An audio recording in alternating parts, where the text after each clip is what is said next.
The Miseducation of Lauryn Hill. Right. This one you will not know, but it's fucking beautiful. It's Melody Gardot. She's this fucking beautiful artist. She sings, she plays guitar, she plays piano.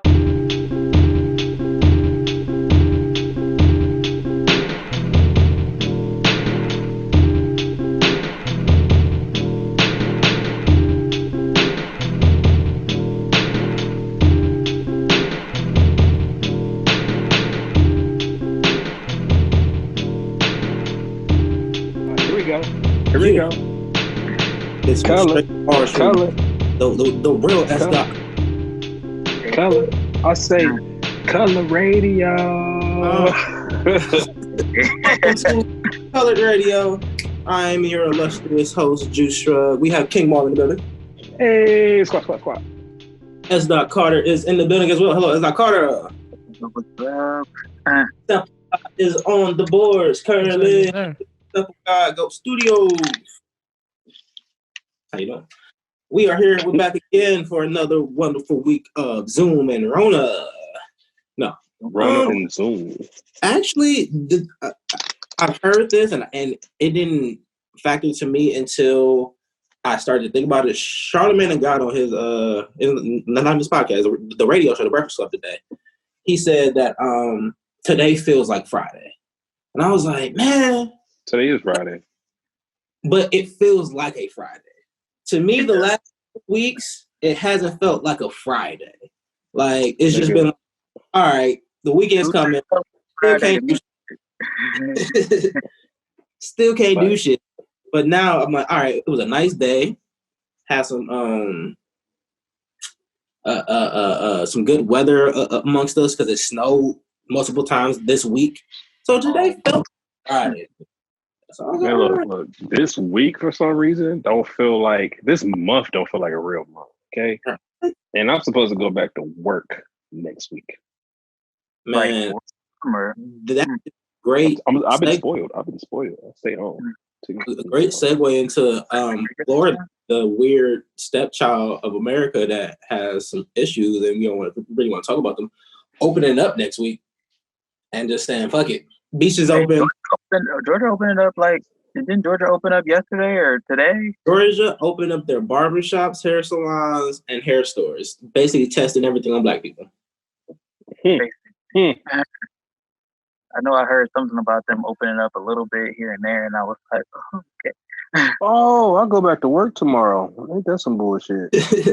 And Vegas is made the news for their mayor.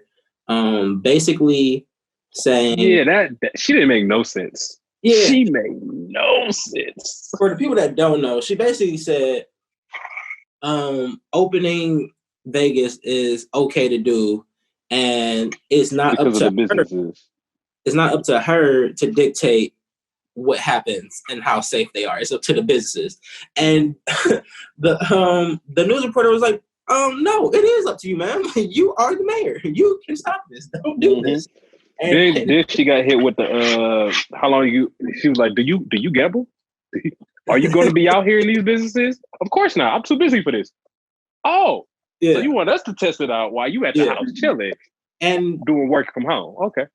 When you put certain perspective where we say, oh man, what are they opening up? And it's all the things that have Black people, have old people in it, have people probably that have underlying issues, and they're testing it out, see if it's safe yet. One thing I will say though is a lot of the businesses that will be considered not like what is it what say again? Essential, thank you. Yeah. The ones that are not considered essential are a lot of Black businesses. Like a lot of Black businesses. So the fact that we have the opportunity to open it back up for those particular ones, I mean, that's a plus, but at the same time, a lot of you never notice the whole, everybody who's losing their job, small jobs, they're all Black businesses. We get hit more than anybody else. Especially on the small business side. Landscaping, a lot of construction work, handyman. No, landscaping still, as long as you do more so commercial job ones, but almost all landscaping can still work. Okay, well that's good then. I ain't people. But it's just like you said, like any face to face, any beautician, any boutique, any a lot of restaurants, a lot of black owned restaurants, like barbers, people like that, like it's just little petty shit that you ain't noticed, but a lot of black people in. Niggas is popping up with fresh hairlines and crispy hairlines. The barbers is working. Bro, barbers working for the house, bro. I man, I'd be surprised. I gotta get this paper, man. Whatever y'all talk about is a mask up. No. This was my thing. Everybody, all the businesses that closed down were people who can file taxes in, or don't even have to file their taxes. So people at restaurants, strippers, barbers, and so hair salon, none of them, all of them get paid in cash. All of them get hand-to-hand exchange. Government ain't stupid. They try to save the money. There'll be dozens of movies about this telling what is really going on in this moment. We're walking through history right now, and we're walking blind because we really don't know what's going on yet. But recently, and I'll say this to close it out. Joe Rogan had on a comedian called his name is Owen Smith. It was a super funny podcast, but in the middle of it, they're talking about the corona, and Joe plays a video of the behind the scenes before a presidential news conference, and one of the dudes is up there, he's setting up whatever, and then a reporter comes in with a mask on, and he says, "Oh man, you can take that off. We're all vaccinated here already." And right, and he said it very he didn't say it. He didn't say it like, "Oh yeah, we're vaccinated. Don't worry about it." He was like, "No, we're vaccinated already." And then he started to go in with him about it. He was like, "Yeah, man, they might have skewed the deaths a little bit higher than we needed them to skew and everything." And this is all like, it looks very early on, like people setting up chairs and shit type early and before shit. Before they the whole presidential speech, or the secretary, whoever comes on the speech and all that shit type stuff. And Joe was trying to play it off like, yeah, he could be joking, but I don't know him to know. He's like, I don't know him personally, so I can't say that's his humor, but it doesn't seem like to me he's joking, but he could be joking about it. But when we look at Dr. Fauci, who's been running around and not doing Zoom meetings, he's pulling up to newscasters and shit like that with no mask on. So how is the man going across America talking about it, not wearing a mask? They're on stage. Trump just did the drink bleach fucking thing today, and they're all on stage. Wait, drink bleach. Oh, you're not here to drink bleach? I didn't see nothing about drinking bleach. I didn't know that was a thing. I heard one thing. The bleach. It was making an IV out of the bleach. Injecting the bleach. Excuse me. Injecting bleach. Yeah, I heard somebody was like injecting Lysol or something into their blood. Yeah, I heard one thing about it, but damn, that's stupid. Trump's on stage. And look, Trump's dumb. So he's up on stage and he's doing his daily briefing, and he's looking over to his doctor friend. You said his daily breathing. Everything. Huh? You said his daily breathing? Yeah, his daily briefing. Oh, briefing. Okay, I'm sorry. Go ahead. I thought the nigga had like a special like no corona. No corona. Like that he has to say. So he's talking to the people, and he's we've been doing some studies on UV lighting, and if you get it up to a certain temperature, it should kill the virus. So he's turning over, and I was like, "Yeah, kill the virus, right?" He's like, "Yeah, kill the virus." He was like, "Yeah." Then we found some studies that bleach kills it totally within 5 minutes. He was like, "Yeah, bleach kills it totally in 5 minutes." Now the part I'm leaving out is in the light part. He said, "Oh, some way we can get the light on your skin and everything. That'll help you out." Boom, boom, boom, boom. Now, granted, UV lighting directly is not good for anybody. the whole skin melanoma, all that shit type diseases. And then he follows it up with, he turns around, he's like, yeah, you can get on the skin. The doctor, I don't know what the doctor said now. The doctor made him be like, hey, man, I don't know. But somebody should make him sign a disclaimer. Every time you speak, I am not a doctor. Okay. He turns back to him and says, so if the bleach cleans up it 5%, is there something we can get it into the body and, you know, clean the body? And, and another doctor was like, nigga. You know what'd be crazy though right now? If Dr. Sabi was still alive, how many people be running to this nigga to find his antidote? I would. How many people just look in my cart on my Google Chrome right now? I have motherfucking about $150 worth of Dr. Sabi stuff in there, waiting for the next paycheck, because I'm not doing whatever these niggas doing. If Dr. Sabi was here, he said, take this, exercise, eat raw vegetables. Bet. Gotcha. That sounds like a fucking plan. When it boils down to it, it's like, you know what? Y'all telling us we don't have a cure. Y'all not telling us that it can't come back. There's something that we're waves. Oh well, not so. No, the one with the winter time. We may get a month to 2 weeks of summer of being outside, but before the shit comes back, for real, like, because as soon as it get cold again, it's flu season again. Cold sickness season again. My whole thing is, if every disease is supposed to mutate at a point of time, especially depending on environment, nigga, next year, if it's just like the flu, this same time next year, nigga, we're going to be on a whole nother quarantine. Well, this time next year, hopefully we'll have the vaccine. And what we do with the flu, if we didn't have a vaccine for the flu, it'll kill us just like how this is killing us. But the fact that we have some type of vaccine for it, and it's killing half of it or a portion of it or percentage of it, whatever you want to say, that's what is like, you still get the flu, you still feel like shit. Like, there's no easy flu to get because it's always transforming. But that's either here or there. Because they know what it is. So, like, they got, like, medicines and shit that'll handle most of the symptoms, but it ain't going to, like, cure it, I guess, per se. But And saying all that, also we got to say, R.I.P. to Fred the Godson. He's a rapper.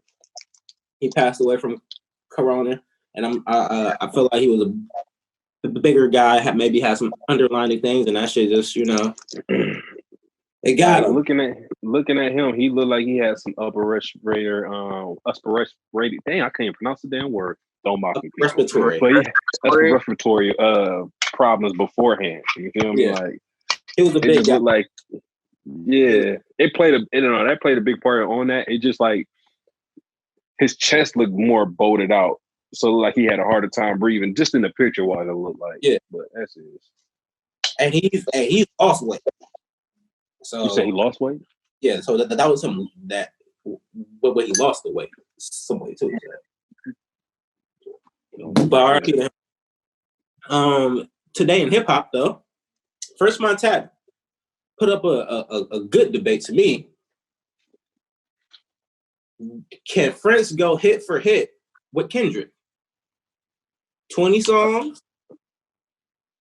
Could Prince do it? Now, I saw that list of them back to back, and personally, no. Overseas, yes. Overseas, definitely. He said on a festival stage, he could than Kendrick. I give you that. It's definitely a debate. It's not a wash. It's not a sweep. It's not a sweep at all. Like, it depends on the environment for me. Because like if you just going straight hip hop, rolls and all that, no, you lost. But if you can play in the fact that the whole country, the whole world can listen to this music and put it in a big vibe no matter what, the hell yeah, nigga, you you almost won, like, or not guaranteed just by a landslide. Just because most of his music is not even made for us. We gonna be all right, and Unforgettable are gonna cancel their self out. And after that, it's up in the air. It's up in the air. I don't know, because like he's big enough to know that he can rock a show.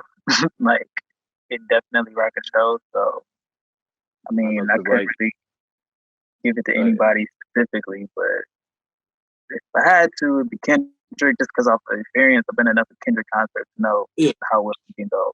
I'm gonna say because I saw the post. It was like he had he went 8-time platinum with Humble, and then I think he went Montana went 8 times as well. But then after that, it was like 4, 4, 4, 4, 3, 2, 2, and then you go back to French's side. It was like 2, 2, 1, 1. The bigger artist, like Kendrick, can have more. I'll say like album cuts go number 1 and chart very high, but you can't tell me an album cut from French's tape, but you can tell me some singles. Every one of his singles is a hit. But he's coming with a hit. Whatever the album is, but that hit is gonna carry the album, so he gonna automatically do 100,000 because the hit. So Unforgettable, the album he came out with after that went platinum. Like whatever Unforgettable was on, that boy was already platinum. So if we're talking numbers, it goes to Kendrick. But if we're talking about, again, festival stage, party, energetic, styles of music, because you can jig with him, bending and shit like that, I'm gonna go with French. But if we're talking about like songs that have more meat and have more sustainability and more impactful for the culture, gotta go Kendrick, because we gonna be all right. He's up there. Humble's up there. Drink is up there. Courtney's got 8, bro. But the also that turned into French Montana and Thug beefing, and Thug taking up for Kendrick for some reason. But it turns out Thug was really mad that French hit on his girl. Yes. So French ended up, I guess they were at a video shoot. He thought Thug's girl was just a video girl and hit on her. French apologized. Thug wasn't trying to hear it. He went off on him on Instagram or something like that.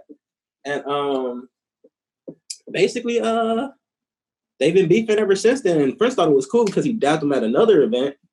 But then when this came out, they want to start going at it. Oh, this has been going on for a while. Okay. It's been going on since August. Oh. Since August? That's a long time. These is grown men. These is grown rich men. Grown ass men over a female that... Over a female. After he apologized to? Shit. Exactly. Like... Also, I'm watching it live, like, as it's going, they're up at 5 a.m. It's not like, I'm drunk, it's later. They're up at 5 a.m. with their phone in their hand. I'm like, oh, bro, you can't be, how do you say? You can't be aggravated at your phone. I don't. At no time. I'm trying to figure out why it's a good idea for him to pull up the Thug house. I mean, to pull up the French house. Not even his whole house. First off, I know that's not his house.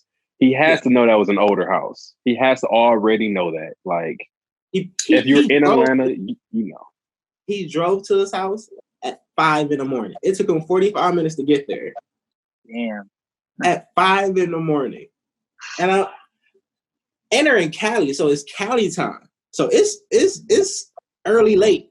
Still, bro, you should be doing something, not driving to the French house to make a video. That made no sense. Is Courtney in? I don't think her audio coming in. I think I'm in. Oh, there it is. Let me give you a great intro. Hold on. We have the owner of the Urban and the Mystic. We have the illustrious person that loves Instagram filters. If there was a Julia Roberts biography, she would play Julia or her little sister. Courtney Abbaiti. Yes. You pronounced her last name perfectly. That's amazing. Practice. I love you. Yeah. Hold on. Let you practice that. Sir, how are you doing? Oh my goodness. Where have you been? That's a great beard. That's a fucking great beard. Fucking running your mouth. Keep running your mouth. I love you, honey. Welcome to the show. Thanks. We are here. This is King Maul, co-host. I don't think you did not see him in Cali when he came. He was on a plane when we were doing the show. Gotcha. And the man behind the boards is Sample God. You can't see him right now, but he's behind the boards right now. Hello. Hi. The way we like to start the show off, we ask you your top 5 and your social media name so they can find. Yes. Wait, when you say top 5, do you mean, because I'm old, so does that or I just mean old, like I watch reruns of the Golden Girls. You guys aren't doing this. I was listening to what you were talking about before I made myself seen to the world, and I'm like, I have no idea what any of this means. Someone hooked up with someone else's chick, maybe, or they're fighting over. Millionaires upset over nothing, and they're fighting like others. Right. Yeah.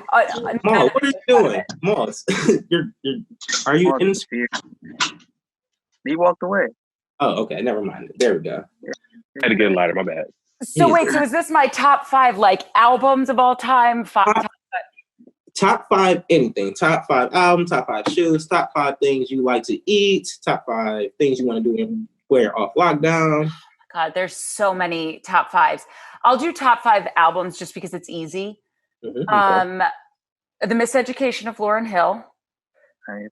This one you will not know, but it's fucking beautiful. It's Melody Gardot. She's this fucking beautiful artist. She sings, she plays guitar, she plays piano. My one and only thrill. That's the name of it. Is it weird that I heard that name before? You have? Yeah. Just the name. I've never heard music. I heard the name. Her music goes all over the place. She's doing like a lot of bossa nova-y type music now, but she's so fucking talented. Shane and I went to go see, Shane is my boyfriend, for everyone who does not know who that is. That's the man with the beard that just popped in. We went to go see, oh God, what is his name? It's Friday and I have quarantine brain, but basically a really famous musician, and she opened for him. And Shane's like, holy shit, this chick's amazing. Like beyond. So anyway, that's my second one. By the Way by Red Hot Chili Peppers. I'm like really a basic bitch with some of this. Just the Dave Matthews Band album where it's just him. Like Some Devil or something. I told you, I'm like. I think I know who this last person is. But that would be my top 4 or top 5. Very good. And your social media name so they can find you. Oh, my Instagram handle is Courtney Abbaiti. The last name is Abbiati. And on Twitter, it's the same thing. Perfect. Well, welcome to the show finally. Thanks, Bill. This is Colored Radio. And we just wanted to say, hey, meet up with you because this is the best time to do it. Everybody's in the house. And Facts. Just wanted to chat with you about life and your start and the urban and the mystic and the background of. I was going to ask you, what's up with the urban and the mystic? That sounds like a pharmacy almost. Are you selling soap? We are not. We're a crystal company. You're what company? Crystal. Okay, crystal so company. Thank you. Hold on. It's your chakras, right? This is on my coffee table. See this? Oh, wow. Big ass crystal. Got it. Yes, this is pulled out of the Himalayan mountains. How dope is that? That looks dope, actually. It's so fucking cool. So the Urban and the Mystic is a crystal company that takes all the woo-woo stuff, all the weird shit that people could be like, I'm not into that. That's a bridge too far for me. And we take all of that out of what people normally think when they think about crystals and mindfulness and meditation. I'm from Jersey. I do not come from meditative, like crystal loving hippie people. I come from a Danish immigrant, an Italian father, and they don't understand any of this. And so my goal is if I could create a product that they could understand, then anyone could understand it. Okay. So it's not so weird anymore. That was my goal. So we're urban and mystic. I like it. Yeah. I like it too. Now what? Oh yeah. I was gonna say, now, where are you getting these crystals from? Like, are they literally all your crystals from like mountains like that? Like y'all? Yeah, they're from all over the planet. So from India, Brazil, China, the States. I wish I had it with me because it's one of the ones that people love the most. Our malachite is from Africa. Like, we've got shit from everywhere. A lot of stuff from Morocco.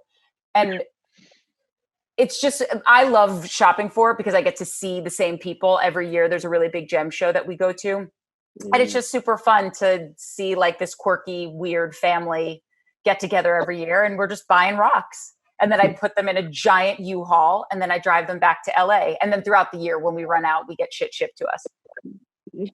Now, with the urban and the mystic in this current situation, are sales up with people? Are they running towards their meditation pieces and their spirit right?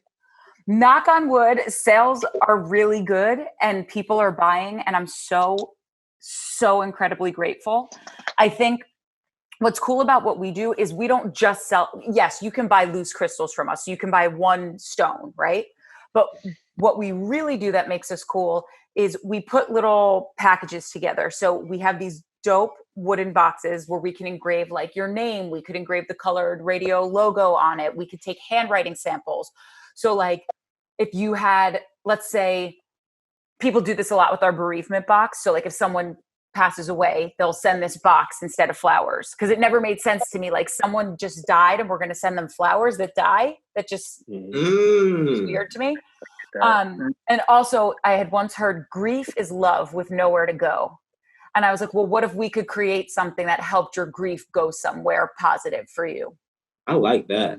Right? You know, I once heard that the reason why people give you roses is like 3 different roses. So the red roses for love, the white roses for funerals, for death, and then the yellow roses is like something else, but I couldn't remember though. Friendship. Thank you. There you go. Yeah. So I remember they were supposed to be for some, but you make a better point though. Like you send me flowers and it's gonna die again. So like totally. And look, I love flowers. There's nothing against them. I just thought it was cool to create an option to flowers, especially because that's all anybody sends when someone passes away. Like, true. We need flowers. And totally. Like, can I throw these away? Do I keep them till they die? Like, right. And then it's just like you're so sad and depressed because someone died that you're like, now I have to go schlep all this shit out to the garage or the driveway and put it in the fucking trash bin. And it just, I just wanted to create another option for people. And so each box comes with a little card that tells you what you received and how to use it. The tagline for our company is create your moment.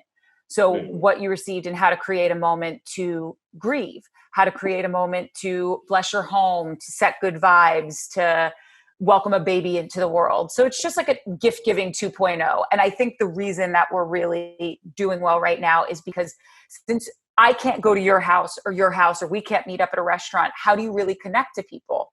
And our gifts are so thoughtful. Like when you engrave someone's name or like a quote that means something to somebody into something and send it to them, that's so intentional. They don't forget that. I don't think. It has energy to it too. It has power. Totally. Energy. It's your what's the inception thing where you got to hold on to totem. It's your totem. Yes. Yeah, totally. Your totem. Somebody informed me. I don't think you ever seen Inception. I've seen Inception, but your totem. Oh, okay. When you had the little, okay. All right. Well, wait. Quick question though. Does each crystal have their own meaning? Absolutely. So one way you can think about it is a lot of crystals. Have you ever heard of chakras? Mm-hmm. Okay. So each chakra, however you want to say it, has a different color. So for instance, your throat chakra, the circle that would sit over that, if you were looking at like a cartoon drawing, would be blue. So most blue stones that you see are connected to communication and intuition and being able to speak up for yourself. And most like red stones are connected to your sacral chakra, which is where like passion and sexual urges and vitality come from. And if you think about it related to like anything normal in our life, like clothing, right? Black stones are protection stones. when you put on like an all black outfit, you feel like a ninja, like you could kick someone's ass. Like, I'm safe. I got this. And black stones are protection stones. When you see like an all white outfit, like a bride would wear. I'm wearing a hermanite right now. Yes. Yeah. There we go. Yep. Protects me from all the all the okay, electromagnetic. Okay. Break down hermanite. Gotcha. So right. It helps ward off all the electromagnetic smog that comes off of your devices, like your computer, your Wi-Fi router, all the shit that we're connected to all the time. Mm-hmm. So, and I say this to people all the time about the totem thing that you just said. If it's too much, like if you just aren't going to believe ever that I tell you that amethyst can shift your intuition, that it transmutes negative energy into positive energy, if you're like, you're crazy, that's fucking ridiculous, then just use it as a visual representation of this is what I'm open to right now. Like rose quartz is the stone of unconditional love. So many times when people want to find a significant other, they'll buy rose quartz from me because it helps call in love.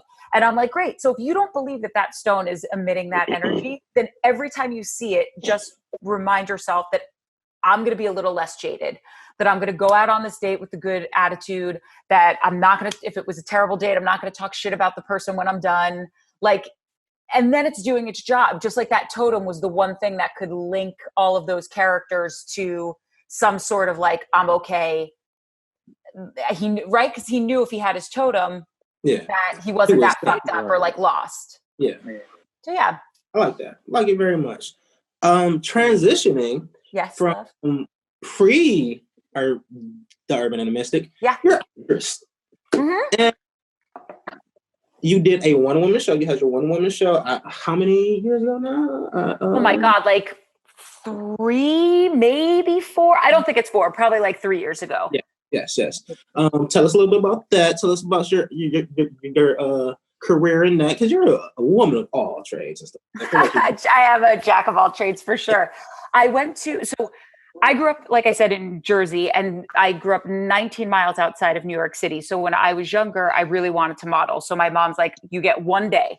I'm going to take you into agencies into New York City. And if nobody takes you, then you never mention this shit again. And if you get a contract, then we will do it. But that's it. Because I was the youngest of 3. The last thing she wanted to do was be like schlepping me into the city every day and doing all that stuff. And I did. I got signed. And so I started modeling. And obviously I'm a chatty Cathy. And so one of the photographers had like pulled my mom aside on this job. And she was like, have you ever thought of putting her in front of a camera that picks up sound? Because your child is so fucking talkative and like loves to perform. So I started taking acting classes in New York. And then when I graduated high school, I was ready. Like all the modeling agencies are like, we're going to send you to, the first place they want to send you to is Asia, because a lot of American, or not even American, just non-Asian models work a lot in Asia because it's a different look for them. And so I was like, great, I'm going to go to Japan. My parents are like, you're a fucking moron. You are not, you don't know how to drive to your school. Like you need a GPS system to do that. You think you're going to go to Japan? So they said, here's the deal. If you go to college, pay for it. But if you decide to not go to college, you have to pack up your shit and basically leave the house in a month. Like you can't live here and just model. Like that's not acceptable. So I was like, great, I'll go to college. And so I went to Boston University, and they have a really great conservatory for the arts. So you could study anything. You could study music, opera singing, painting, acting, directing. I think a lot of people know that. A lot of people don't know that actually. And there's conservatories all over the country. And it's like the most decadent thing ever. Like imagine if you guys just for 4 years trained in the art of radio and podcasts and all that shit. Like you feel very lucky to be there, or at least I did. So when I graduated, I moved straight out to LA. I started working. And then the writer's strike, like it probably took me like a year and a half to really start booking shit. And then the writer's strike happened. And I don't know if you guys know about this, but it basically was when in Hollywood, they were like, no writers can work. They're all on strike till you get the contracts correct. So it was about 10 months of basically this. It felt like quarantining because no one could go out on auditions. You couldn't film anything. You couldn't be in pre-production for anything. And that kind of is what kicked off YouTube in a major way too. Yes. A lot of people went to YouTube to start to build their own projects and do a lot of their own stuff. So that's around the era where the YouTube series, not series, but the YouTube is started. Which is why, have you ever heard the saying that necessity is the mother of invention? Mm-hmm. That's why I'm so curious to see what comes out of this time, because we've needed things in such different ways than we have pre-COVID. And so think of all of the amazing things that are going to come because all of our needs changed. I mean, this in general, like this is kind of a blessing in disguise for our podcast because we can get interviews from anybody now. Like it's just great who we ask at this point because it was just so local to us that we're like, okay, we got to travel out to LA, we got to go to Atlanta sometime, boom, boom. But now it's like, hey, you got time. I know you're at home. Correct. Just pick a time. Exactly. Come hang out for it. So long story short, that's when I started writing. And I've always loved to write, but I had never really like sat down and crafted a story beginning, middle, and end. And it's so funny because once I started really writing, people would come up to me all the time and they're like, I have a great idea for a movie. Could you help me write it? I'm like, no, it's so much fucking work. You write it. Like you have to be passionate about it because it's like a puzzle. And if one thing, you've seen bad movies, like if it's too long or this scene doesn't work, so many people have trouble just self-editing. So I started writing, and ever since I graduated college, I wanted to do a one-woman show. I saw someone perform a one-man show in New York when I was in college, and I was like, I have to fucking do that.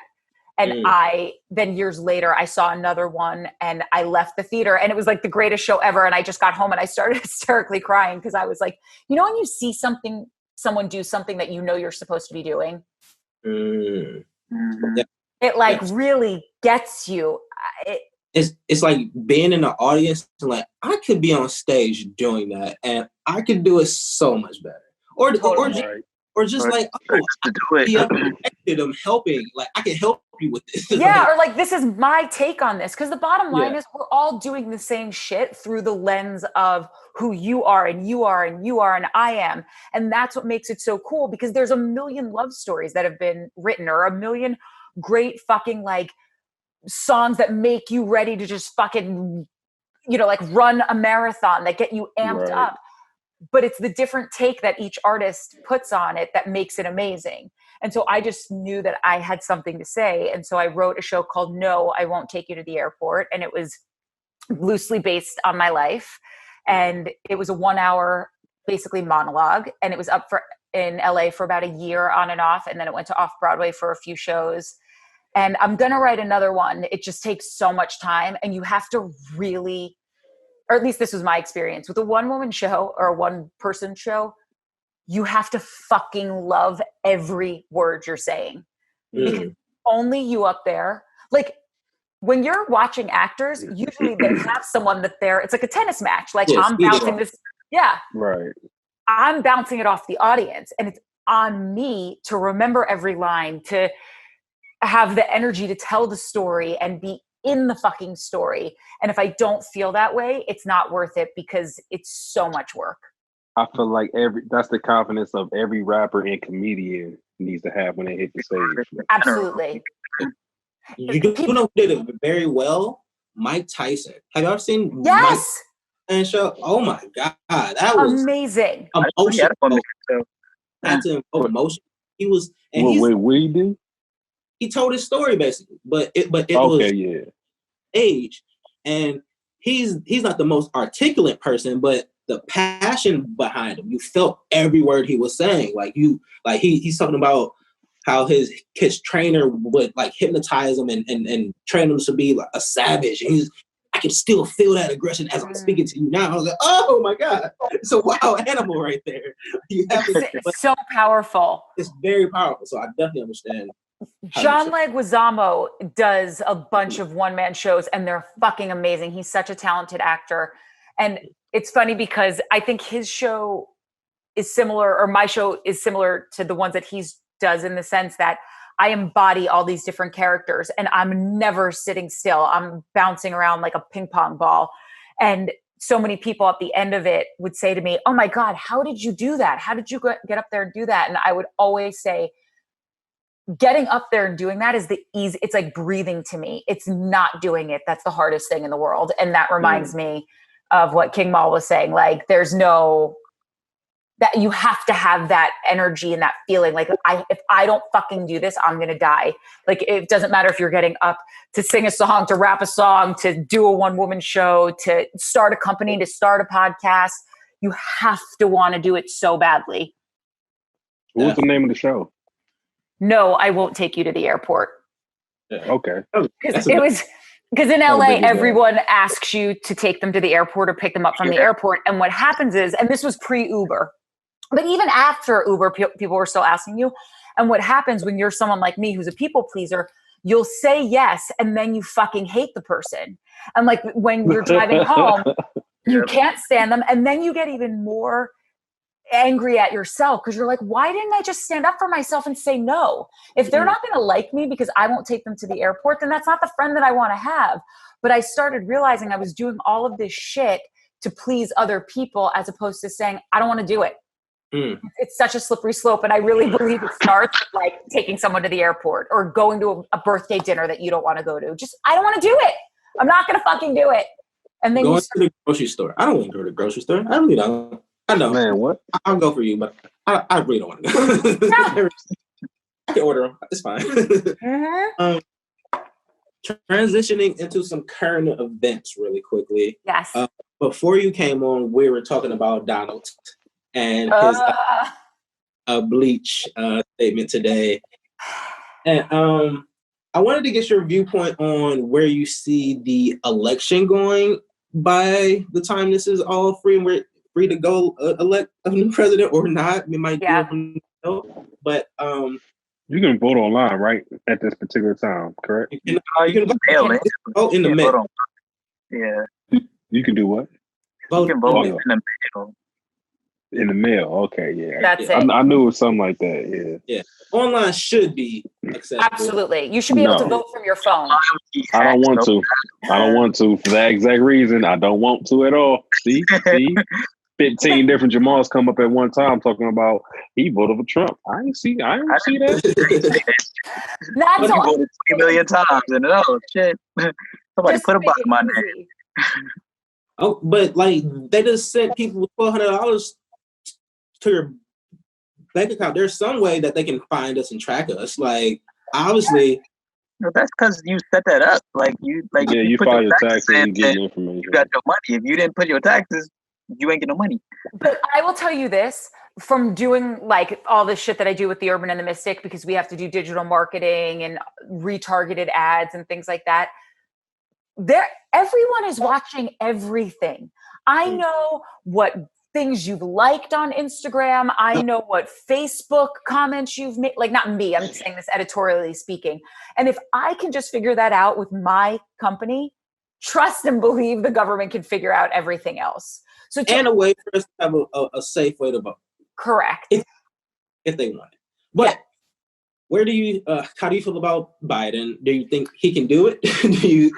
Are we in trouble? Is it another 4 years of grunting and don't say it. Don't even say it.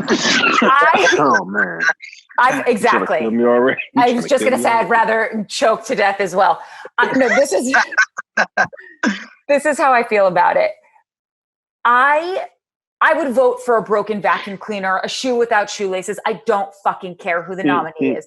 Do I think that whomever won the nomination, we were going to be looking at automatically at the downside of it? Of course, because more than anything, all we want is to get this nutbag out of office.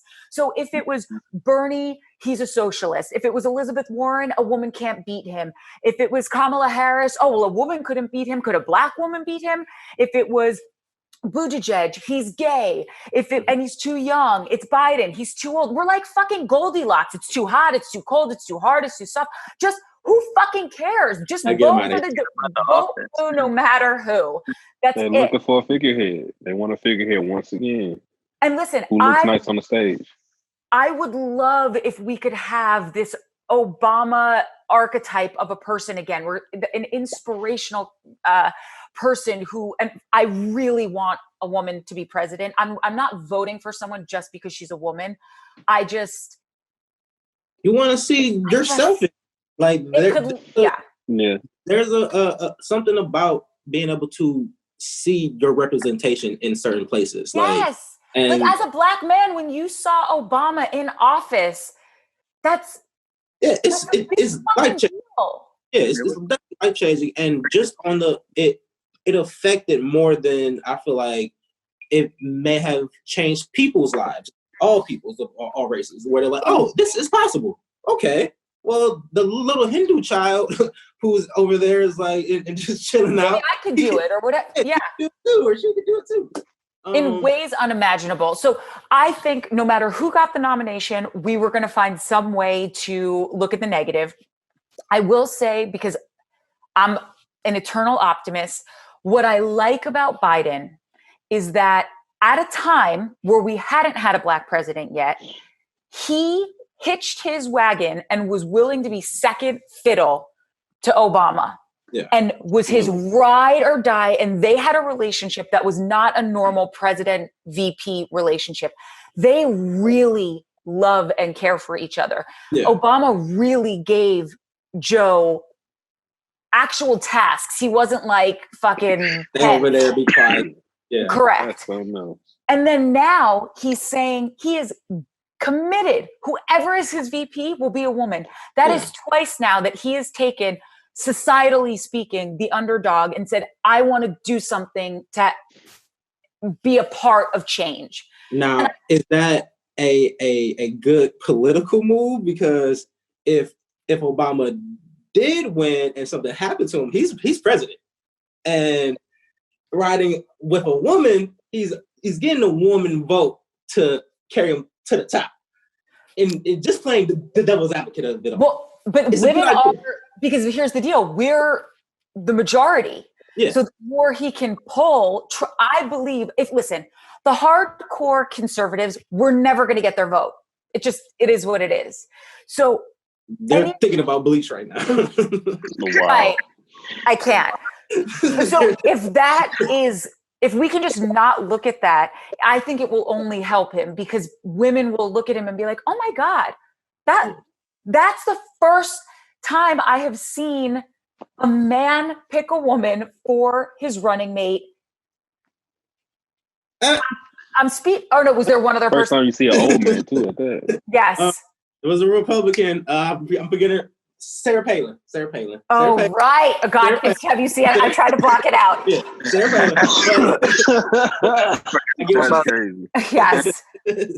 But I do think that helped McCain's campaign. Yeah. Oh, yeah. Just like I think it would help Biden's campaign. And here's the thing. Look, he's a politician. Obviously, he's thinking about what's going to help me win. But I do also think he wants to help. I don't think he's a terrible person. I will say that. A media push that is part the people that are angry that Bernie didn't make it again, where they're attacking him. And I get the crime bill thing, I get that, but then we say we're cool with Hillary and all of them too. So it's like we got to throw that crime bill not throw it to the side, but we got to put it into a box where we're like, hey, this is something we got to handle later. But the only thing about Biden that is my biggest red flag is sharpness. His mind. When he's on the stage with Trump, this is a popularity contest when we get onto the American stage, where we're American Idol household. We like Top Chef. Yeah. We want to see competition. We want to see people going at each other. And when Trump gets on that stage and he calls, hey, old man, you here? I don't know what that's going to do to the American public. Yes, I agree with you. It scares me a lot. Biden had some debates when it was just like the Democratic nominees up there, where he did come out when you were like, yes, just fucking be that person for the 10 debates or whatever it is that you have to do with Trump. Just do that again. Yeah, just hold it the fuck together. I don't give a shit if you get into the Oval Office and then you shit the bed, you start wearing diapers. I don't fucking care. I just want this liberal scumbag out of office. You got to hear what he's saying, though. Hold on. He's saying it might be Sean. It just might be Sean. There was someone who put it, first of all, I don't think we should have debates because at this point, if you don't know who you're voting for, you're a moron. Like we know who Trump is. It's not a debate. We're not, it doesn't make any sense. It's a dog and pony show. Correct.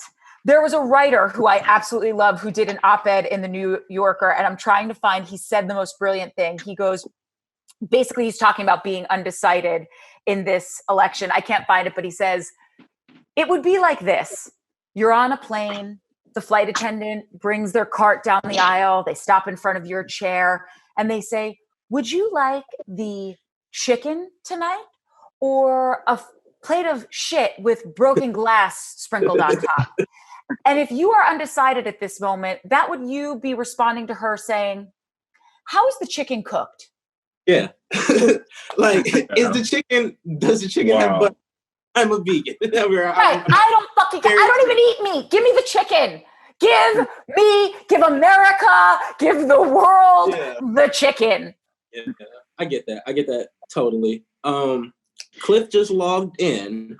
I don't know how much time we have for you to keep you on, Courtney, but if you do have time to stay, you can stay. But if you don't, tell us what you're doing, any projects you have working on, and anything you want to promote or plug. Oh, you're the sweetest. So right now I'm just focused as much as I can be on the Urban and the Mystic. We have really, really great stuff for Mother's Day starting at $15. You can do personalized crystals and write like a note to your mom on there. They're really sweet. They last forever. And it's not chocolate, so it's one less thing to keep off the COVID-15 or whatever they're calling it, the quarantine 15, the weight that we're all gaining. And then also at some point, I will let you know, we will have meditations up on the site. I am an avid meditator. And to everyone who is stuck at home who's listening to this, go on YouTube, download a 5-minute meditation and fucking breathe. I promise it will make you feel better. And with that, I love you. And I'm so happy I got to come on. Yes, thank you very much. Bye, guys. Bye-bye. Till next time. Yes. Sample, can you bring in Clifford? Yes, sir. Cliff. What up? Hey, Cliffy. What's up, guys? How you doing, boss man? Sorry, Chilling, man. Courtney's still in, but you saw her. She's doing good. Yep. I'm going to give you the same rundown. Top 5 and your social media name, sir. All right. So my social media name is J Sweet Sponge. Yes. That's JESUISPONGE. I want to change it, but I feel like it's stuck now. So, bro, too late. It's you.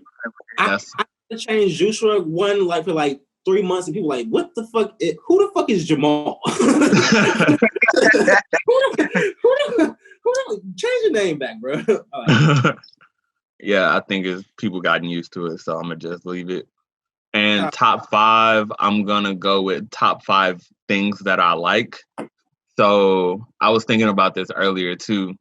I was like, let's see what would be something easy to do. So I'm gonna go top 5 things I like.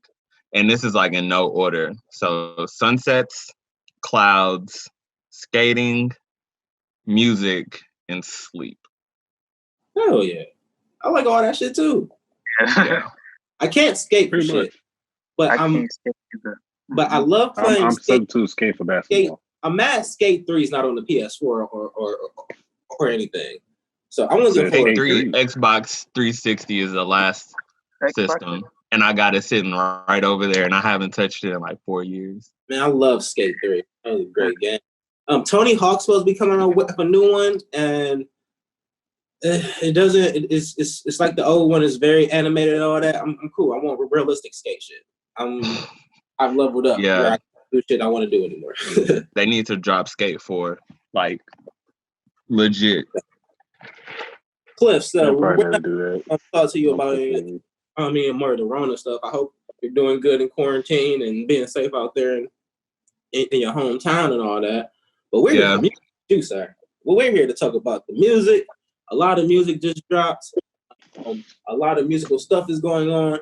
can anybody explain to me what is going on with Playboy Cardi and Lil Uzi? Are they beefing? Are they not beefing? Are they friends? Are they like? I've only seen the tweets that they dropped and the memes associated with it, and it's like split. People think they beefing, and the memes are saying they behind closed doors being boyfriend. Yeah, so, giggling. Wow. Yeah, I don't know. I don't even know, bro. But so apparently they talking shit and fucking with each other. Yeah, it might be over some like some brotherly love. It is time. That's not what you said. But it might be a big publicity stunt. Well, Uzi's dropping tonight. He's dropping Sasuke. Sasuke might go #1 tomorrow. I don't know what it is. I ain't heard it. His name's Sasuke. The cover art look crazy. that's what. He really got Drake on it? We don't know shit. It's just named Sasuke. That's it. But whatever that means, it's cool. Transitioning. I feel like somebody Japanese is gonna sue him. I'm just putting that out there. And the only people that can is Naruto and them. Yeah, exactly. Travis Scott though. Travis Scott last night, basically broke Fortnite. Just fucking his creativity shined through. He had a online concert in Fortnite with, I don't even know how to explain it. His character in game performing, that their characters flying around him. So this is what I wanted to ask about that. Now, did he get Fortnite to play his actual music? Yeah. I meant to log in and check it out, but I forgot. Yeah. What does that check look like? I haven't played Fortnite. That's some shit. What I seen was basically like footage from other people playing the game, and it was like a big ass Travis Scott doing Travis Scott things on the ground, and everybody else was like around him, and they were basically like doing Fortnite things. I don't know much about Fortnite. I've only seen my brother play it. He said Travis Scott things. They were like jumping on those little wood pallets, trying to climb to him, and then eventually they were flying through space. So it was like this real big, very interactive. Your character's moving around, so like you can look at him from any point of view you want to. So whatever video you do end up watching, the character that's playing and recording has to have a good view of him, because you can be on the side of him and long distance away and miss all the cool shit of him dancing and shifting around and shit like that. But not even that. This nigga got pictures, bro. This nigga got pictures of him coming in, flying in, though. No. Oh, yeah. Look, he flies in, it's counting down. He touches ground, and it blows. And everything explodes. It blows the characters away. Like, yeah. It's dope shit. It's super dope shit. So, with all of that, at the end, he drops The Scots with Kid Cudi and him, and they call themselves The Scots, which is hard. And they debut that song when they're flying through space, and like a meteor is breaking apart during like Cudi's part of it and everything, and then they fly into the white light, and then it just land back on the Fortnite map, and it's over. And it's doing it again, I think, tomorrow night. I think they did it tonight again already or something like that, around like at 7. But I got the email, but I just didn't. I did not sign in and check it out. Like, I only played Fortnite a handful of times, so I don't know. And Fortnite when it first came out, it's a completely, I don't even know what the whole culture. No, I think I found a very good video. This shit. You're on a podcast. I know, bro. I know. I was sorry, but that shit looked fried though. Like, it looked fun as fuck. It looked fun. It's the cool shit that the kid that we. The little nigga Travis even teleports. Yeah, he's moving from area to area. All the merch. He's remixing old game logos, so he got the PSP sign. Oh yeah. The Atari sign says like motherfucker. It's I don't know. It's this dope shit. All the shit is dope. Shout out to Travis Scott. The Scots is a good song. It maybe has to grow. It maybe has to be heard in album mode or something like that. It's half and half. I feel like me personally, Travis's flows and sound has kind of gotten underwhelming because it's a little bit repetitive when it comes to like the stuff that he does. But hearing like him do that and then Cuddy do it and then flip it towards the end of the song, and the chorus is cool. Like it's cool. It's bitter. It's a bittersweet type thing because I fuck with Cuddy. I fuck with Travis Scott, and it was weird being like, Travis didn't really hold it down, but Cuddy held him, so it was cool. It's a cool song, but for me being from Cleveland, I don't want to say it hurts or it's jealousy, but I'm like, I wish Cuddy loved us this much. Like, he loves Tyler so much. He loves Jada so much. He loves Travis so much. Like, love somebody from Cleveland, man. Love us, please. We love you over here, bro. Like, who would be the one? Damn. I don't really know. Perfect question. I mean, the one he does love the most is Chip. So Chip is the one. Closest to Chip is Ray, but Ray and Chip is like, it's not the same though. Like, like in Chip's high level, in Ray's high level, Ray just wasn't hitting shit. That's just it. Like, but I get Ray this though. He definitely come out with a song though every year. Otherwise, because Chip don't. But Chip do hit the tapes though. I mean, Chip is on his so it's guaranteed album placement for Chip, and he gets to go on whatever tour could go on. I'm not mad at Chip's career. If this could be a side little note, I'm not mad at Chip's career. I would be happy with that career for real. You got some classic songs. Him on 5 on is a classic song for him. He can play that at any time and go do a little festival and be fine. He got the love of his home city. He's in Cali. His kid good. He has a Kanye verse that I feel is the last real Kanye verse. Like one of. Man, you can't beat Charlie Wilson, old Kanye, and Chip on one song. But I'm saying that wasn't Charlie Wilson. That was Tony Williams, bro. Tony Wilson? No, it was Charlie. It was Uncle Charlie on there. King. Hey, Charlie. How you doing? I gotta check, bro, because I swear I know what you're talking about. I think so. It's 2 songs. So I think the first part was Tony Wilson, and then Charlie was at the end. Because Gibbs is on that remix too. Because I'm like, he got Kanye on a secret cut with Charlie Wilson. That's good shit. But long story short, he has a great career. I'm not mad at it, but on his gram now, he is full Corona conspiracy right now. He is in it. Bruh, I almost unfollowed, man, bro. On God, I was like this close. I was so cool. Yeah, man. He said Travis is?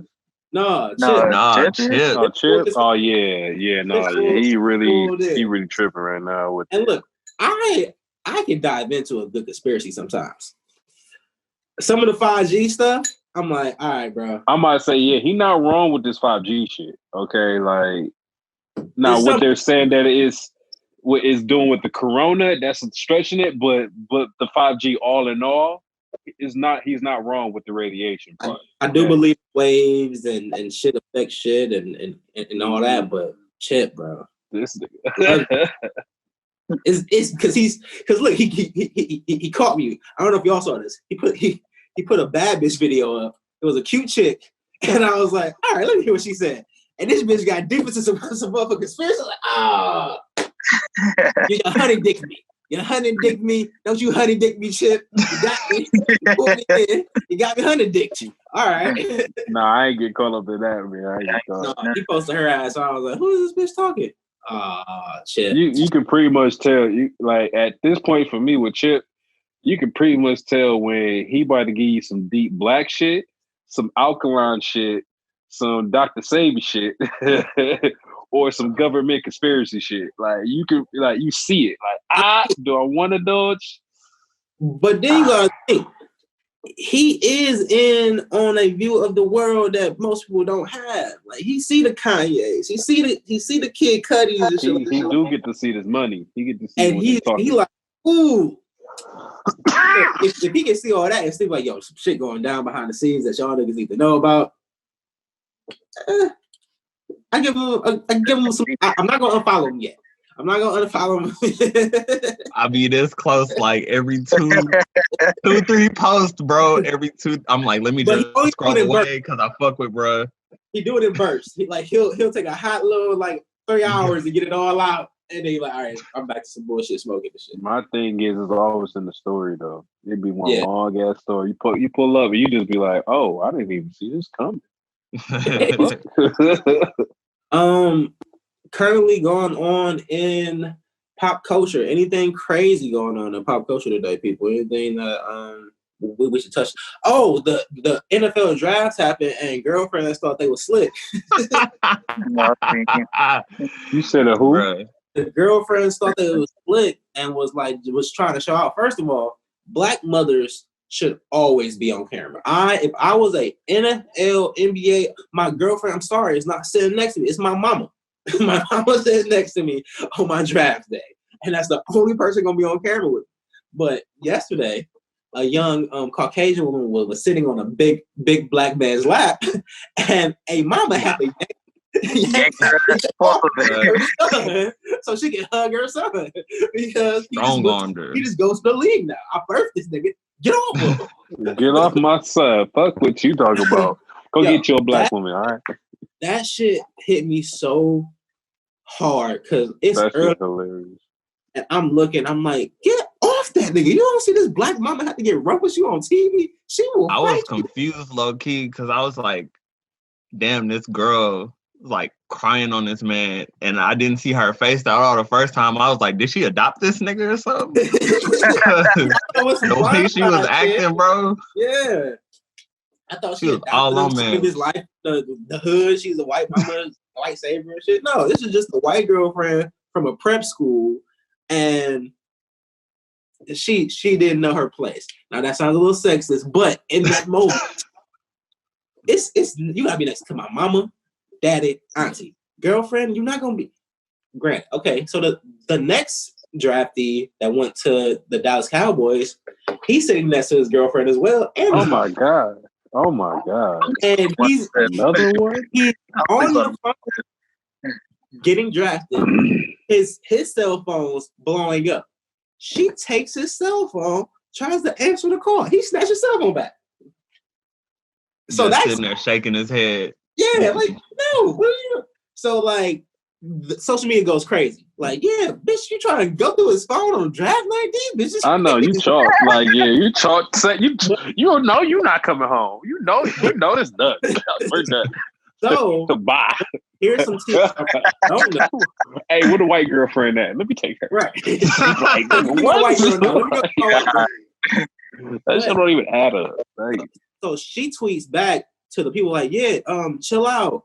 His agent was calling her. I was just trying to do the girl-friendly thing and pick it up. I'm like, no. Oh, you calling it back. That's not your job. I know my agent calling. My agent knows what's going on. He's watching me get drafted right now. That's why he's calling. I understand that. I'm getting drafted. So, granted, I'm like, all right, I'll give that to her. She'll try to be a good girlfriend. Here's the follow-up, though. She's Trae Young's ex-girlfriend. No. This bitch is a scout of all scouts. Bruh, she the best scout stop in the being league. A girlfriend. She needs to get into agents and managing. So she can scout talent like that, bruh. So we find that out. Trae Young comments on the post of it going viral, and he's like, "Yeah, he was like, no." And then somebody commented, I'm like, "Bro, ain't that your girl?" Ex-girl. And he posted a picture with it too. I'm like, oh my God. So, first of all, America is pure comedy. We needed this draft. We wanted something to happen so bad in this draft just so we can laugh. But that shit of her being the scout of all scouts, she needs to open up an agency ASAP because that pussy got some power. She got a Dragon Ball radar. That is crazy, bro. She can find number one pick track. She can find round one talent. She just needs to. She's worth more than her what she thinks she is, because she gets spotted. She gets spotted and fuck it. I wonder who invited her to these college games, bro. Like, how are you scouting these niggas? They all went to Oklahoma. Oh, she know what's up. She know the whole Oklahoma the lineup. She good. She good for the squad all 4 years, baby. So the nigga dropped her ass, went to the league, started balling and shit. She was like, who next up? I ain't go to the basketball team. They ain't gonna have another star on here. She had to call her girl up and like, who next up? Who next up? He next up? Bet. Number one receiver in the country. Bet. All right, I'm here. So that was a good tickle to my soul. Man, NBA YoungBoy dropped another great album. He's killing shit. He's supposed to be done with music right now until he's not gonna drop. But ain't this nigga like bipolar or some shit like that? Oh yeah. So he gonna get that underway, huh? Bro, in a song on his new album, it's like a little part. He's like, "Why you ain't answer the door? Knock, knock." She was like, "I was in the shower, bitch. You should have came faster." I was like, "Oh, that's toxic, bro." That was in the bar for real. That was just you yelling at her not coming to the door, bro. What are you talking about? He's a very toxic guy. He makes great music for a generation. There's an audience that loves his shit, swears by his shit. He's the Chief Keef, he's the Lil Wayne, he's whatever you want to call it. He's that person. He's the Gucci of this generation to a lot of kids. You know what's funny? All of his fans use YouTube. Yeah, I have yet to find any other way to express that. Like, I don't know what that means. It's like, do hood niggas just love YouTube? Yes. or what? Because all his numbers on YouTube are so much higher than everyone else's. I think you said this. When Act posted the list, all of the people on the list are hood rappers. Like, all the that were booming on YouTube are hood, the Young Dogs, the Money Bag Yo's, all that. Those people, because they want to see it. They like watching what they want. The nigga that's walking down the street with his phone. This how niggas get robbed too. That's how niggas get robbed. Niggas be plotting on YouTube and what you gonna call it? It's all YouTube. They're listening to YouTube like this because they can't close. They can't close. Be in the gym with the phone right there. They had let the whole playlist play on YouTube with the screen on. Like, turn the fuck out of their battery. Can't do it. So, like, that is a definite ecosystem. Also think about this. That's one of the only ways that a lot of people get free music. Yeah, that's the only. Is very true. Because SoundCloud is almost unusable at this point. What about Spotify? Spotify's still free. Spotify free version is so bad. Yeah, like, it's not worth it yet, man. Oh, it's not even worth it. Oh, damn. But if you pay for it, that mug is perfect. It works, bro. I switched over. I'm going back to Apple. I thought I would go back to Apple, but it's the aesthetics. It's the iOS of it. It's the OS, whatever you want to call it. It works very well. It's seamless. It just works. YoungBoy, the close up on him. He dropped a trailer for his album on Monday, right? I got the notification. I just don't happen to be on YouTube. So I'm like, oh shit, he about to drop a whole ass live album and shit. He did a countdown for it. And the super chat on the side, there was 50,000 people in there for the trailer. Live. Like for it to premiere. 50,000 at 3 p.m. And I'm like, oh my, I'm missing something he's doing here that is just translating so, like, his videos are crazy.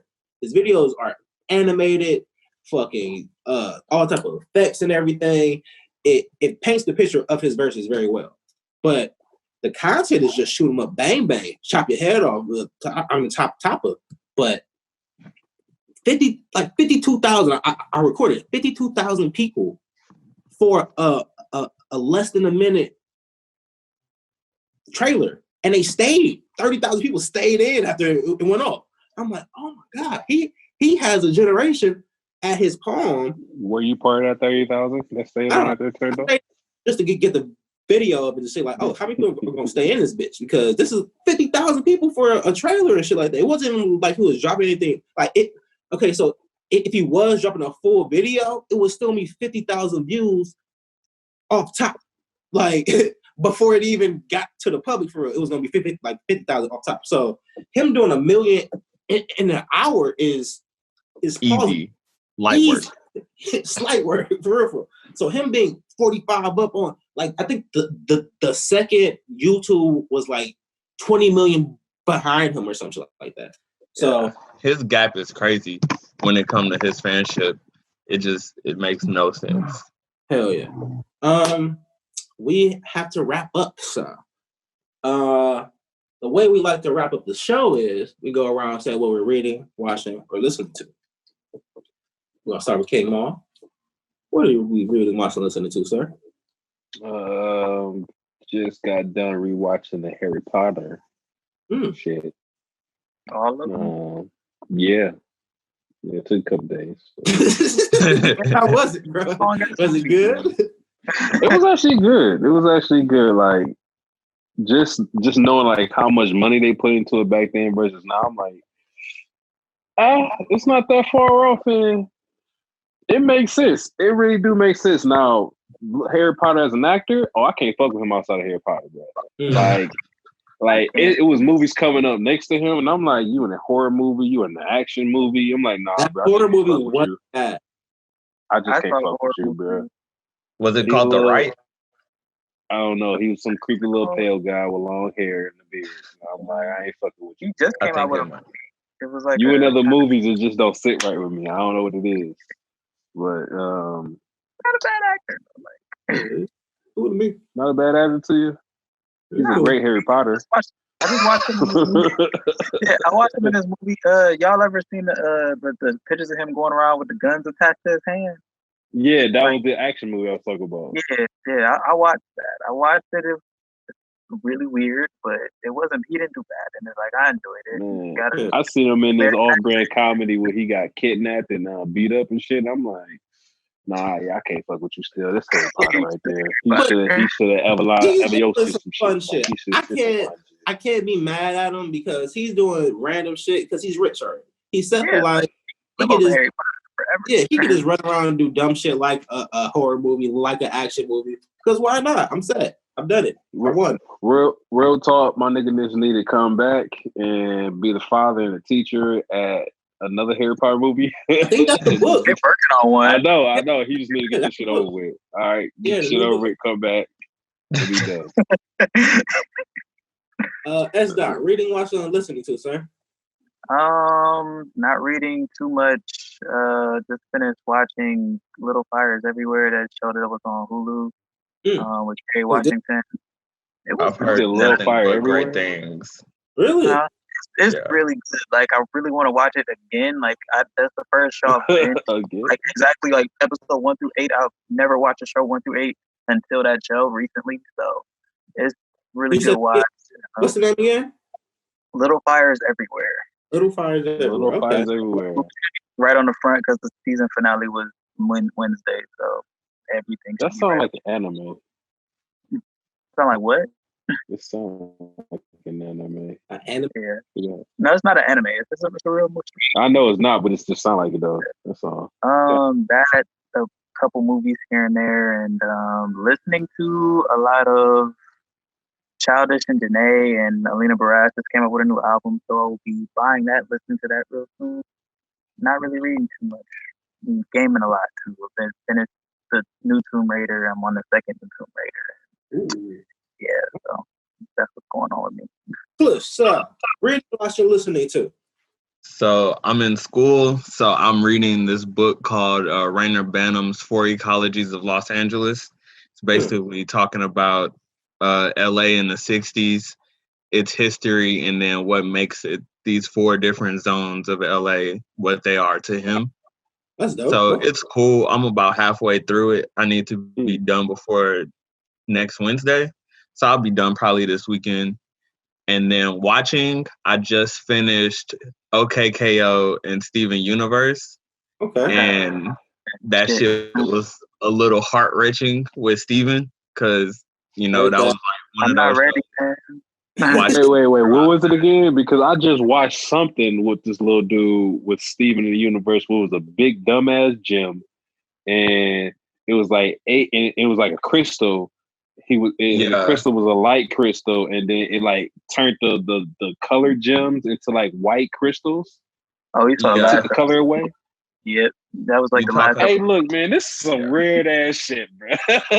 Bruh, it go crazy, and like the last and then I found out the little nigga Steven was a crystal. Yeah. Don't tell me I haven't watched any of it yet. I don't want to know who a crystal. Well, it's not like he didn't really spoil much. So he didn't really spoil much. Just know, being attached to this show and like seeing it end the way it ended, I was the Lil Duval meme where he was like, "Why am I crying in the club right now?" So I should be expecting that soon. Oh my God, I don't think he at the end yet, so I don't even know. Bro. I don't know what I'm about to do. Little man crying.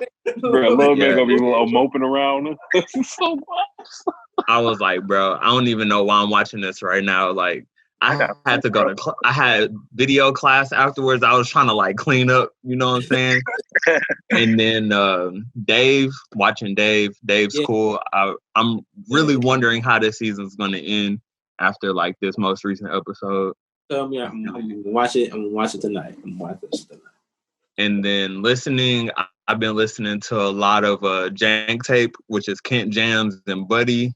I've been listening to unreleased music from the homies, Roger, Walk, Don't Be Kendall, listening to Brandon's instrumental Into the Void, and what else? I've been listening to a lot of music. People been tagging me in that Four Skips thing, and I had to remake another one for Instagram. It was really difficult. Like 4 albums, no skips, my bad. 4 albums, no skips. I had to remake another one because like people kept tagging me in it. So I was like, fuck it, I'm gonna do another one. Yeah. Had to come up with like 4 different new albums to put in. So my first one was like Kamaya, Magdalene by FK Twigs, Pink Floyd, and Sampha. And then this most recent one was Hugh Masekela,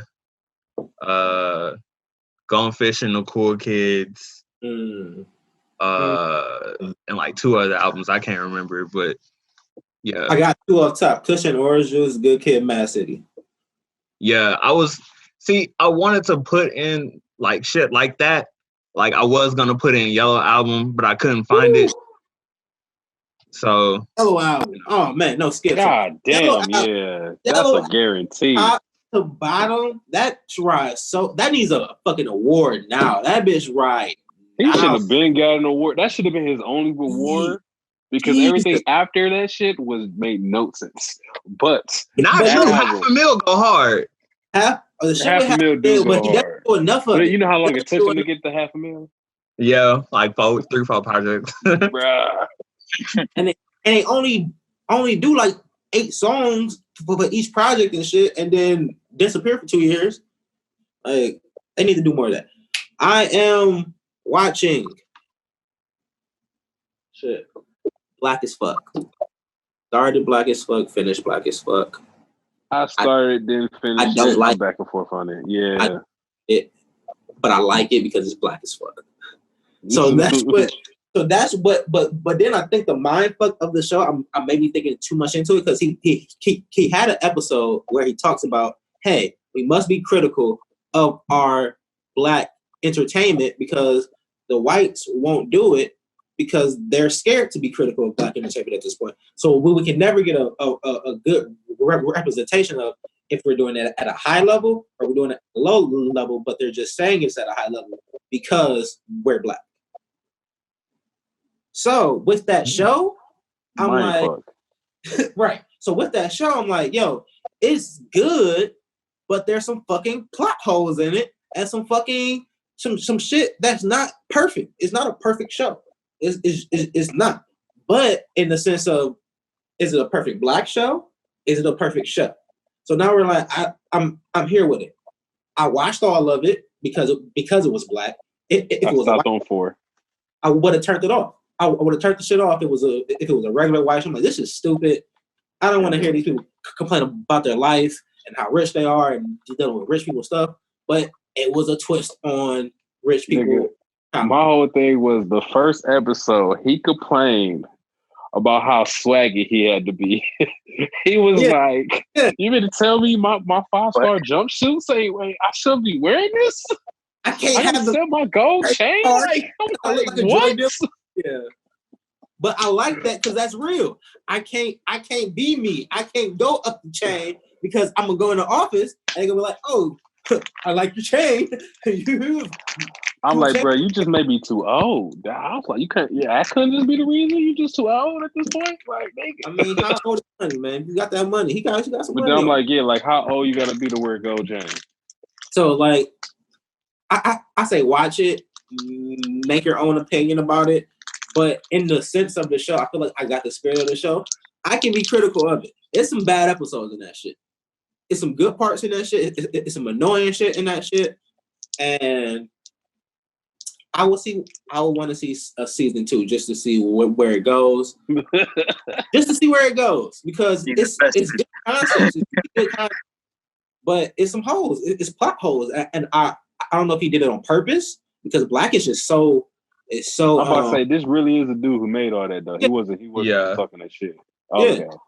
Yeah. So like Black is so polished, like and funny, but how many writers is on Blackish doing it? And then is he writing? And then real quick, is this really his family? No. Actually, no. All of everything that he's created so far is based off of his family, though. Yeah. So like Blackish is his family. His wife's name is actually Rainbow. His daughter's experiences at college is what made Grownish, and his wife's experience made Mixedish. And then this show is his family. I don't know if he really wanted to find out his daughter lost his virginity at college, though. I mean, people fuck, Mom. I know, but damn. I don't know if he wanted to find out his daughter gonna find out, bro. I mean, damn. Like, as a father, come on. I mean, so I like it. I like that it's another black man there getting money, but he had all the black writers on the screen at the same time, and they were all like, that's the first time I've ever seen that. Of all of them lined up, all of them being black and not being whitewashed about it. And that was like, crazy. I've never seen that. Like that's I've never seen that either. Where that was we something say like, oh, this is something a monumental moment to see that many close to 100 millionaires on top of some shit. Movie writers as you watching it, it really is surreal as you watching it because it's like, oh, you really wrote Wakanda. Like you really did this shit. Yeah, like these, like these are island though. We was like, no, I'm like, oh, yeah. You may be talking shit about it, but you really did it though. Like, oh, you wrote right along and shit. Blah blah blah blah. We gotta wrap up. I'm sorry. Like, you wrote right along. Yeah. Anyway, thank you for coming on. Blew my mind, bro. Blew my mind. But we're gonna have you back on, sir. For sure. Thank you, Ma. Thank you, S. Dot, for coming on finally. You had to come and chill, looking all cool and shit. Sample God, I am sorry. I'm under this hat, my nigga. Thank you, Sample God. This is Color Radio. I'm G Shrug. Hit the music.